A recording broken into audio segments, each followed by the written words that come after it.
नमस्कार दोस्तों, आंजनेय भक्ति चैनल में आपका स्वागत है। महर्षि वाल्मीकि द्वारा रचित हिंदू धर्म ग्रंथ रामायण में मर्यादा पुरुषोत्तम भगवान श्री राम के जीवन पर आधारित है।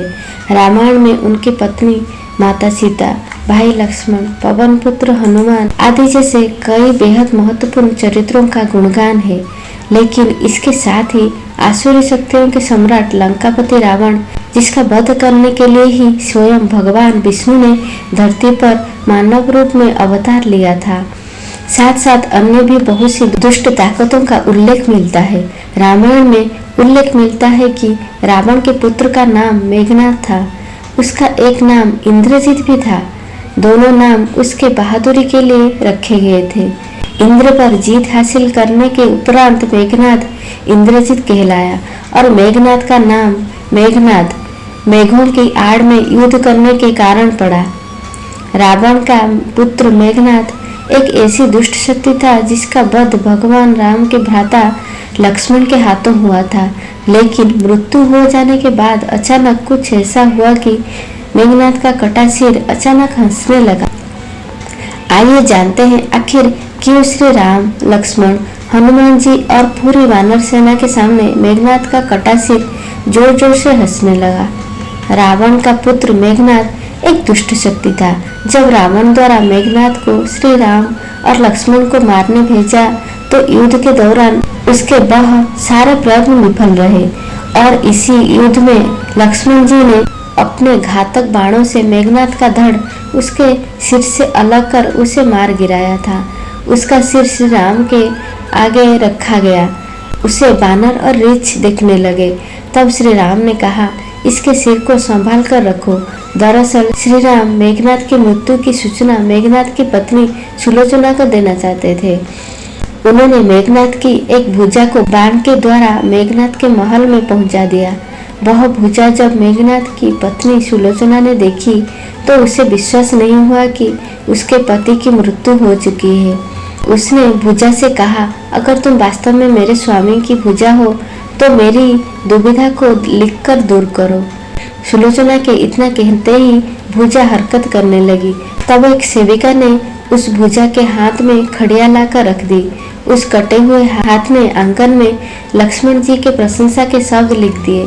अब सुलोचना को विश्वास हो गया युद्ध में उसका पति मारा गया है। सुलोचना इस समाचार को सुनकर रोने लगी। फिर वह रथ में बैठकर रावण से मिलने चल पड़ी। रावण को सुलोचना ने मेघनाद का कटा हुआ हाथ दिखाकर अपने पति का सिर मांगा। सुलोचना रावण से बोली कि अब मैं एक पल भी जीवित नहीं रहना चाहती हूँ, अपने पति के साथ सती होना चाहती हूँ। तब रावण ने कहा, पुत्री 4 घड़ी प्रतीक्षा करो, मैं मेघनाद का सिर शत्रु के सिर के साथ लेकर आता हूँ। लेकिन सुलोचना को रावण के बात पर विश्वास नहीं हुआ। तब सुलोचना मंदोदरी के पास गई। तब मंदोदरी ने कहा, तुम श्री राम के पास जाओ, वह बहुत कृपालु और दयालु है। सुलोचना जब श्री राम के पास पहुंची तो विभीषण ने उसका परिचय करवाया।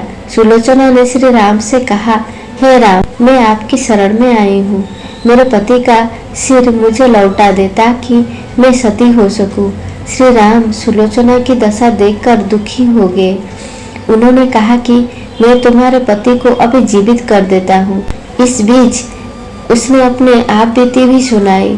सुलोचना ने कहा कि मैं नहीं चाहती कि मेरा पति जीवित होकर संसार के कष्टों को भोगे। मेरे लिए सौभाग्य की बात है कि मुझे आपके दर्शन हो गए, मेरा जन्म सार्थक हो गया। अब जीवित रहने की मेरी कोई इच्छा नहीं है। श्री राम के कहने पर सुग्रीव मेघनाद का सिर ले आए, लेकिन उनके मन में यह आशंका थी कि मेघनाद के कटे हाथ ने लक्ष्मण का गुणगान कैसे किया। सुग्रीव से रहा नहीं गया और उन्होंने कहा, मैं सुलोचना की बात को तभी सच मानूंगा जब यह नरमुड हंसेगा। सुलोचना के सतीत्व की ये बहुत बड़ी परीक्षा थी। उसने कटे हुए सिर से कहा, हे स्वामी, जल्दी हंसिए, वरना आपके हाथ ने जो लिखा है उससे ये सब सत्य नहीं मानेंगे। इतना सुनते ही मेघनाद का कटा सिर जोर जोर से हंसने लगा। इस तरह सुलोचना अपने पति का कटा हुआ सिर लेकर चली गई। तो ये था आज का विषय, मेघनाथ का कटा हुआ सिर हंसने लगा। ऐसे ही आध्यात्मिक विषयों के बारे में जानने के लिए हमारे वीडियो को सब्सक्राइब करें। धन्यवाद।